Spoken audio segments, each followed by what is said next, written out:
যে বদনজর হয়ে গেলে এখন করণীয় কি, কিভাবে এখন আমরা এটা দূর করতে পারবো?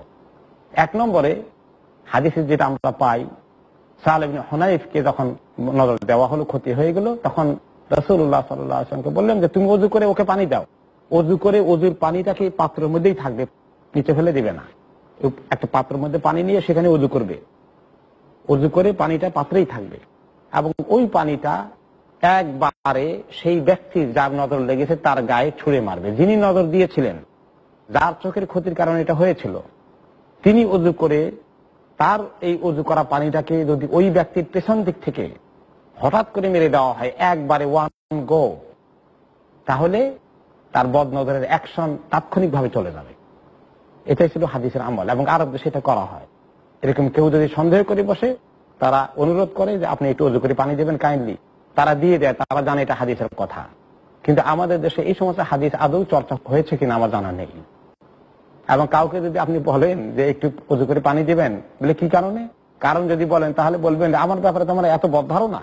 এটা এক সাহাবী, যে আমির ইবনে রাবিয়ার কথা বলছিলাম, সাহাল ইবনে হুনাইফকে তিনি তার নজর লেগেছিল, তিনি অত্যন্ত উঁচু মানের বদরি সাহাবী। বদরি সাহাবীদের ব্যাপারে তো আল্লাহ তাআলা বলছেন যে তাদের কত মর্তবা আছে। রাসূলুল্লাহ সাল্লাল্লাহু আলাইহি ওয়াসাল্লাম বলেছেন, তোমরা জানো না বদরীদের ব্যাপারে আল্লাহ তাআলা হয়তো তাদেরকে বলবেন যে তোমরা সব তোমাদের মাফ করে দিলাম। এত উঁচু দরজা সাহাবীর চোখ লেগে গেছে, ইনি ইচ্ছা করে কোনো দুষ্টামি করেননি। তো কাজেই কেউ অনুরোধ করলে এরকম ওযু করে পানি দেওয়াটা, জানি না আমাদের দেশের লোকেরা কনভিন্স হবে কিনা, আল্লাহ তাআলাই ভালো জানেন। তো সেটা যদি না পাওয়া যায়, তাহলে 3 নম্বর কাজটায় আমরা যেটা করব সেটা হচ্ছে যে এরপরে আমরা নিজেরা এখন বিভিন্ন দোয়া দরুদ যেগুলা আগে প্রোটেকশনের জন্য পড়ার কথা ছিল, সেগুলো বেশি করে পড়তে হবে। এবং এই ব্যাপারে কিছু খাস স্পেসিফিক দোয়া আছে হাদিস শরীফ থেকে, সেগুলা আমরা যদি জানার চেষ্টা করি তাহলে ফায়দা হবে। যেমন 1 নম্বরে ওয়িদুকুমা, অথবা একজন হলে ওয়িদুকা, একটা মেয়ে হলে ওয়িদুকি বিকালিমাতিল্লাহি তাম্মাতি মিন কুল্লি শাইতানির হাম্মা ওয়া মিন কুল্লি আইনিল লাম্মা, এই দোয়াগুলো পড়া। আর অনেক দোয়া রাসূলুল্লাহ সাল্লাল্লাহু আলাইহি ওয়াসাল্লাম শিখিয়েছেন, বিসমিল্লাহি আরকিক মিন কুল্লি শাইইন ইউযিক মিন শাররি কুল্লি নাফসিন আও আইনিন হাসিদিন আল্লাহু ইয়াশফিক বিসমিল্লাহি আরকিক। এই দোয়াগুলো দোয়ার কিতাব থেকে জোগাড় করে করে পড়তে পারা। আর 3 কুল তো জানা আছে। তারপরে সূরা ফাতিহা পড়ে ফু দেওয়া। সূরা ফাতিহা পড়ে ফু দেওয়া হয়েছিল, আপনারা জানেন। সাহাবীদের একটা দল গিয়েছিলেন এক জায়গায়, ফেরত আসার পথে রাত্রি হয়ে গেল। তখন তারা একটি কবিলায় গিয়ে উপনীত হলেন, বললেন যে আজকে রাত্রে এখানে থাকবো, একটু জায়গা দিবা আর একটু খাবার দিবা আমাদেরকে, ক্ষুধার্ত মানুষ। তারা থাকার জায়গাও দিল না, খাওয়ার জায়গাও দিল না, কমবাখ্ত লোকগুলো।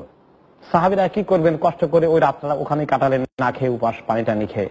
আর পরের দিন সকালে চলে আসবেন, আজান দিলেন, নামাজ পড়লেন। এখন তাদের আজান দেওয়া, নামাজ পড়া দেখে ওই গ্রামের লোকেরা দৌড়ে আসলো, এসে বলল, তোমরা যে কি করলা, আজান দিলা, নামাজ পড়লা, তোমরা মনে হয় ভেরি স্পেশাল সামথিং। আজকে রাত্রে আমাদের একটা দুর্ঘটনা ঘটে গেছে। সেটা হচ্ছে আমাদের কবিলার যিনি লিডার, সর্দার, তাকে বিচ্ছুতে কামড় দিয়েছে এমন ভাবে যে তিনি মরে গেছেন, মরার মতো শুয়ে আছেন। তোমরা মনে হয় কিছু জানো, তোমাদের কাছে বোধহয় কিছু থাকতে পারে, তাকে একটু চিকিৎসা করবা। তো সাহাবীরা তো আর এইরকম চিকিৎসা কিছু জানেন না। তো এক সাহাবী বলে ফেলেন যে হ্যাঁ করবো, কিন্তু চিকিৎসা যদি হয় আমার শর্ত আছে, কন্ডিশন আছে। বলে কি কন্ডিশন? বলে এতগুলো ছাগল দিতে হবে। ছাগল ভেড়ার একটা নাম্বার বলে দিলেন, অনেকগুলো চাই। তারা বলল যে আরে বলেন কি দেবো, আমাদের যদি সর্দার ভালো হয়ে যায়, ততগুলো চেয়েছেন তার চেয়েও বেশি দেবো। তো তিনি গিয়ে তাকে সূরা ফাতিহা পড়ে ফু দিলেন। সূরা ফাতিহা পড়ে ফু দেওয়ার পরে সেই লোকটা বেহুশ হালত থেকে শোয়া অবস্থায় ছিল, কোনো সেন্স নাই, মরার মতো সোজা উঠে বসে গেল। বসে জিজ্ঞেস করলো আমার কি হয়েছিল, একদম ভালো হয়ে গেল তাৎক্ষণিক ভাবে। সুবহানাল্লাহ। পরে এখন সাহাবী তার ছাগল টাগল এগুলা সব নিয়ে আসলেন, তারা আরো দিল খুশি হয়ে। এখন অন্য সাহাবীরা বলে যে তুমি তো ছাগল নিয়ে গেলা সূরা ফাতিহা পড়ে ফু দিয়ে, এটা তোমাকে নেওয়া জায়েজ হলো? সে বলে আমাকে ফতুয়া দিও না, আমি রাসূলুল্লাহ সাল্লাল্লাহু আলাইহি ওয়াসাল্লামের কাছে যাই, নিয়ে যাই আল্লাহ করে তাওয়াক্কুল করে। উনি যদি বলেন আনা ঠিক হয় না, তখন আমি ফেরত দিয়ে দেবো, এনে আবার অসুবিধা নাই, নিয়ে যাই। তখন তিনি নিয়ে গেলেন। নিয়ে যাওয়ার পরে রাসূলুল্লাহ সাল্লাল্লাহু আলাইহি ওয়াসাল্লাম ওই কোনো আপত্তি করেন নাই যে এগুলো নিয়ে আসছে কেন, ছাগল ভাড়া এগুলো। তিনি বলছেন ঠিক আছে, ভালোই করেছ। তবে তিনি জিজ্ঞেস করলেন ওমা আদরাকা আন্নাহা রুকিয়া, তুমি কি করেছিলে? সূরা ফাতিহা পড়েছিলাম। সূরা ফাতিহা পড়ে ফু দিলে এটাতে রুকিয়া, এটাতে চিকিৎসা হয়, এটাতে ভালো করে দেয়। তুমি কেমনে জানছো সেটা? কে বলেছে তোমাকে? তিনি বলেন যে আমার মাইন্ডে আসলো, আল্লাহ ভালো জানেন, আমি জানতাম না, এই জন্য আমি করলাম যে ট্রাই করে দেখি। তিনি বললেন ঠিকই করেছো, এটা তো সূরাতুশ শিফা, আল্লাহ তাআলা এই সূরার মধ্যে অনেক শিফা রেখেছেন। তো কাজে সূরা ফাতিহা পড়া, আয়াতুল কুরসি পড়া, 3 কুল পড়া, এইগুলো পড়তে হবে। এবং ওই যে দোয়াগুলো আছে বদনজর থেকে বাঁচার জন্য, এই দোয়াগুলো পড়া।